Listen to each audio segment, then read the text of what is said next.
C'était extrait de l'album Wants You. Et on va ouvrir tout de suite la page de l'interview avec Gary Hughes parce qu'il a eu le plaisir, j'ai vraiment un grand plaisir et puis on discutait un tout petit peu avec Gary football et situation. Il était avec nous en direct, on va parler tout de suite de ce Waterside donc qui est sorti le 12 mars. So Gary, do you hear me? Yes, indeed. Hi, Oliver. How are you doing? Hello, everybody. Yes, I can hear you clearly. So thank you so much, Gary, to accepting my invitation. First of all, congratulations for the 9 solo release since 89. Wow, maybe 30 Yeah, years. yeah. I'm very old. I'm very old. Yeah. Very old person. No, firstly, it's my pleasure to be on. Thank you very much for inviting me. But yeah, it's one of those things. The solo records sometimes they go on a bit of a hiatus because 10 is so commanding of most of my time that really it has to be some kind of a break in 10 to be able to allow me to just slip off. 10's always the priority, obviously, but anytime there's a little gap, and of course there's been a big gap in a lot of people's schedules, over the past sort of year and a half with the COVID thing. So it's been a case of trying to do something proactive with the time and the lockdown, because we've been in almost constant lockdown over here in the UK. And it's been a good time to sort of buckling down, doing some recording, trying to use the creativity, trying to use the sort of the energies, even if it's bad energies regarding this COVID, into something positive, make something positive of it. So, yeah, very pleased to have been able to sort of produce a solo record in this time and, at least I've done something positive and proactive with it. Bon bah voilà, comme le dit Gary. So I just translate Gary for the French listener. Comme le dit Gary, hein, déjà il est très content d'être avec nous et puis comme il le dit, c'est un très vieux musicien. Bon, il est pas si vieux que ça quand même. Hein. Voilà, et son premier solo album c'était sorti en 1989, c'était Big Bad Wolf et donc avec Waterside en 2021, ça fait un peu plus de 30 ans. Il a eu le temps effectivement de sortir quelques albums solo. Bien sûr, le focus c'était 10. Hein, bien sûr, vous avez compris, c'est quand même Ten est le groupe principal. Et puis quand il a du temps et avec le Covid et quand on a l'énergie, comme il le dit, c'est bien quand même de pouvoir sortir quelques albums et d'en profiter pour continuer à nous véhiculer ce très bon son autour de la WER. So Gary, just 1 week after the release of this Waterside, what is the feedback that you have from the listener? Yeah, it's very good so far. I'm very flattered in lots of ways because I think people understand that obviously there's no point in me going out and trying to make a record that sounds like a 10 record. So I try and steer clear of that, and I've tried to go for a more sort of easygoing, sort of easy on the ears feel for this, and they tend to be sort of very, almost like sort of Anglo or Euro-Americana type of thing for the feel of some of the songs. And and it seems to be, I think people have sort of accepted it as something different, something that I couldn't have done under the banner of 10. And like I say, I only get the opportunity to do this once in every blue moon. So so when the chance does come around, it's nice to just be totally self-indulgent for a time when you don't have to consider the other members of 10 and I just literally pick the songs I like for a change. It's one of those. So, yeah, a little bit of self-indulgent, but the feedback has been very good, so far. I always sort of, when I first started to do the solo albums, I always used to think, well, this is just a sideline, it's a sideline because the main thing's 10 and whatever, but I take a lot of pride in the solo things as well, and, they still take just as long to record, and it's just nice to do something a little bit different away from the confines of 10. Et comme il le dit, hein, donc ça fait 1 semaine que l'album est sorti. Les retours, il a des très bons retours. Comme il le dit, avec Ten, les morceaux sont différents de Ten, hein, parce que c'est pas tout à fait écrit comme le groupe qui nous sort des albums régulièrement. Et puis l'idée, c'était quand même aussi de mettre ces 10 titres qui sont produits un tout petit peu plus dans le côté AOR, bluesy, même on va parler du lay down dans un instant. Mais comme il le dit, c'est quand même super intéressant de pouvoir faire cette musique. Et puis en parallèle, bien sûr, Ten est toujours pas très très loin, puisqu'il y a aussi quand même du travail de côté de Ten. Et j'espère qu'on aura peut-être un nouvel album de Ten dès que possible. Et puis pendant cette période Covid, effectivement, ça fait du bien d'avoir des bons retours. Et puis cet album est quand même magnifique. Gary, another words regarding some words regarding this album. So 10 songs. I think some of the song is more with your voice. I think we have some beautiful songs with your voice, like Screaming in the Half Light, and some of them it's more bluesy, like Lay Down. It is very important for you to maybe change something about in your solo album regarding this approach with your voice, with your our approach, and maybe for Lay Down, I think you are more bluesy rock, like the rest of the album. Yeah. Very sort of astute of you to notice that. Yeah, it's one of those situations where I do like to sort of the song in particular on Lay Down is a very, very brooding song. It's very sort of a very bluesy brooding song, and so you have to sort of adapt a little bit vocally. I tried to adapt a little bit more on that. Surprisingly enough, you mentioned Screaming in the Half Light, which is actually it's the only co-write on the album with my son. My son's actually a musician as well, working at the moment with a Los Angeles-based producer called Jeff Soika. But he had that song, and I was thinking, we should do that together on my record. And of course, I can do that on a solo record. And because we have very similar voices with similar timbre, similar sort of textures to our voices, apart from he has all the range that I used to have 20 years ago. But it's just nice to do something like that and to do something in a duet manner. But I think I tried to change the vocal styles changes quite a lot during the album. Even from the opening ballad to some of the harder stuff towards the end, there's a very different a sort of a whole range of different vocal textures in there. So, but yeah, you're quite correct when you say that is definitely more bluesy approach.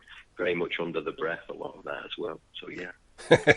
Bon comme il le dit, moi je vous invite à aller écouter ce morceau Lay Down, il est vraiment très bluesy, il est très différent du reste de l'album, et puis moi j'ai bien aimé aussi la voix sur Screaming in the Half Light, donc comme il le dit, ça a été enregistré avec un vieil ami à Los Angeles, et puis derrière effectivement la voix est un peu identique. Bon, c'est un très très bon album, franchement ça fait hyper du bien d'écouter Gary Hughes quand vous voulez, parce que les tons qui sont sur cet album sont vraiment magnifiques, et puis la voix de Gary Hughes, elle est quand même magnifique. Gary, in parallel, Frontiers decide to release Decayed with a CD, a double CD, with a lot of different solo album. I think it's a good idea when we come back with a new one for the young peoples to listen Decayed, to clearly understand your process since many years. So do you think it's a good idea now to have both at the same date, 12th of March, to release? One is your new release, and another one is more focused on what is the works of Gary Hughes. Yeah, I thought it was a good idea at the time, definitely. Some months back now, Frontiers did a box set of 10s called Opera Omnia. Yeah. With all I've got 15, 14 solo records in. Okay. And it's a funny thing, when you do an album of that type, you always think in the back of your mind, does this mean that the label is sort of losing a bit of interest? Because this could be seen as a kind of a swan song, and it's like, there's the door, they're pointing you towards the exit. But thankfully this wasn't the case, because we've just signed another 2-album deal with Frontiers for 10. But similarly with the solo stuff, because they've done a box set, they were talking originally about doing a box set of my solo material, and then there's a very an age-old legal situation with regard to the Big Bad Wolf album that was reinvented as Strength of Heart, and that was tied up in so much legal rubbish at the time that it was just too complicated to try and include songs of that. But then most of the other songs from the other solo records were written over 3 decades anyway, and that was where the title Decades came from. And I think the only really sort of preconception I had about the Decades thing was that I really wanted it to be value for money. I wanted anybody buying it to be value for money, because anybody that likes my albums has probably already got most of my discs, you know. Yeah. So I thought, well, if it's going to be collectible, if people are going to buy it, you're going to have to make it value for money and make it collectible. So we did some remastering, which in itself is quite difficult to do, because you're making tracks that were recorded in the early 90s less sort of match up with ones that were recorded way into the 2000s, if you know. So you have to be very creative with sort of EQs and various different things, and shell and compressors. But I think we managed to sort of make them all marry together. And again, it's a cross section of the whole thing. I mean, I honestly think that, as you just said, that, you know, quite sort of markedly said before, if you do listen to Decayed, you really do get the whole picture of everything that I've ever done in a solo capacity. So I'm quite pleased about it in that respect. And really, to do a box set of your solo records, it defeats the object, really. Something like a double album is a lot more collectible.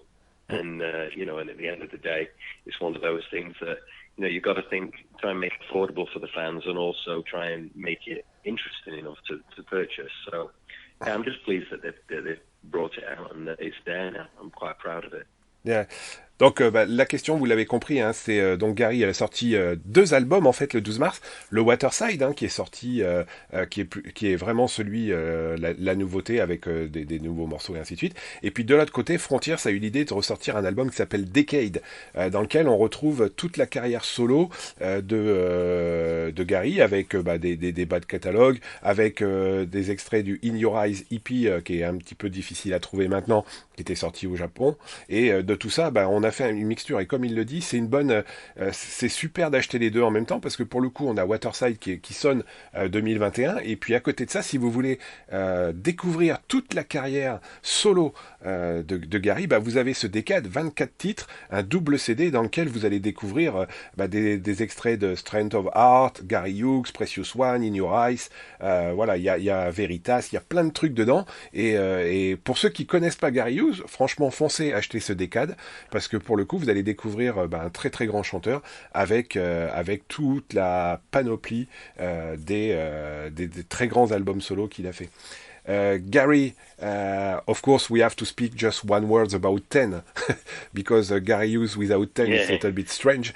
I have a pleasure to see you with 10 a lot of time, and I think we play only one gigs in France, if I remember correctly. Yeah, I think we played at the Elysée Montmartre, I think, in Paris. Yes, and only one time. Back, yeah, only one time. Yeah, it's one of those things. It's quite a saddening thing for me that we didn't actually, you know, we played at one point. We played quite a lot in Europe, and we seem to all sort of miss out on France. Really, we used to sort of end up in Spain, and usually ended up getting a ferry from there with the nightliners back to the UK to do some shows here. But no, it's one of those things. I mean, hopefully when things lift, and hopefully there'll be some kind of deal for musicians to be able to make it affordable for UK musicians to still come over and play in Europe. You know, we'd love to play more. And in fact, 10 at the moment, because we've hit sort of a 26 years now. We've been through our 25 years anniversary, and the plan was to do a set of dates everywhere, to really come out and do some serious amount of European dates. Yeah. Of course, the COVID thing completely put all those plans on the back burner, but that doesn't mean to say that we won't still do it, because we've still not really, apart from one or two festival appearances the year before COVID, we haven't even really promoted Gothica or Illuminati yet, really, properly. So, I mean, the thing with 10 is we're doing 2 new records at the moment. We're working on 2 albums for Frontiers. The idea being that the first 2 albums we ever did, the 10 album, the Name of the Rose album, were recorded in one batch. And we figured that was a really good way to do it, because what it enables the label to do is it enables them to put one out and then not wait quite so long to put the second one out. So the idea is that I think we're providing Frontiers with the masters on at the end of May and at the end of July. So whenever they schedule those in for release, I think they're planning to do it with maybe just maybe just 6 months in between, maybe 5 or 6 months in between, the same way that they did with 10 and Name of the Rose. So, and also we're trying to sort of give a nod back to the first 4 albums. So the flavors of these 2 new albums will be not so much the modern progressive side of 10. It'll be more with an eye towards maybe the first 5 albums, maybe the 10, Name of the Rose, The Robe, and Spellbound. So it'll be that kind of vibe, and we're looking forward to it. Really, that was the brief from Frontiers. We felt that we needed to sort of revisit some of those flavors and some of the feel of some of that material. So it should be quite interesting. But yeah, that's the next thing on the slide for 10. So if after the way we look at it is with 2 more albums potentially in the pipeline, we've got to do some dates. We've got to, as soon as we're allowed, we've got to do some dates. Yeah, that's very difficult. Huh? So I have to translate. Comme le dit Gary, hein, on pouvait pas parler un peu de Ten parce que c'est quand même son groupe principal. Tiens, je vous remontre le Opéra Omnia, la complète, voilà, le coffret dont parle Gary. Il est là, vous l'avez devant les yeux. Donc il y a tous les albums de Ten, de Ten à le dernier album qui est, j'ai plus son nom. Voilà, je vais vous le redonner après. Voilà, tous les albums sont là. Et puis comme le dit Gary, il faut quand même qu'à un moment donné il puisse aller jouer. Vous connaissez la situation bien sûr en Angleterre pour pouvoir sortir.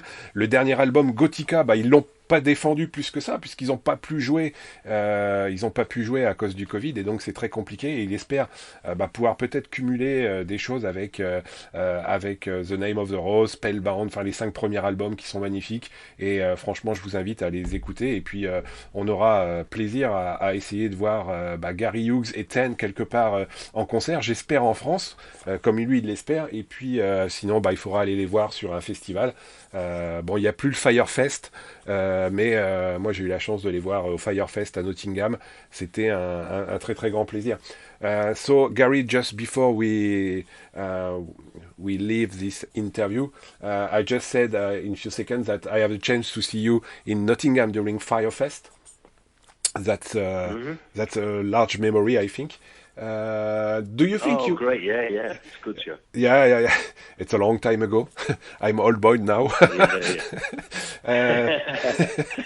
So, as you know, in fact, first of all, congratulations for this solo record. It's a beautiful one. I pass many times to listen this one since many weeks because I have the chance to receive this solo album many times before. It's on sale for this listener. So thank you so much. Next, I would like to say, hope to see you on tour with Ten in France, of course. Yeah, and hope to see you. Hope to see a next Ten album, but I know that you have two records ready to be used. Right, yeah. So after that, it's a little bit difficult.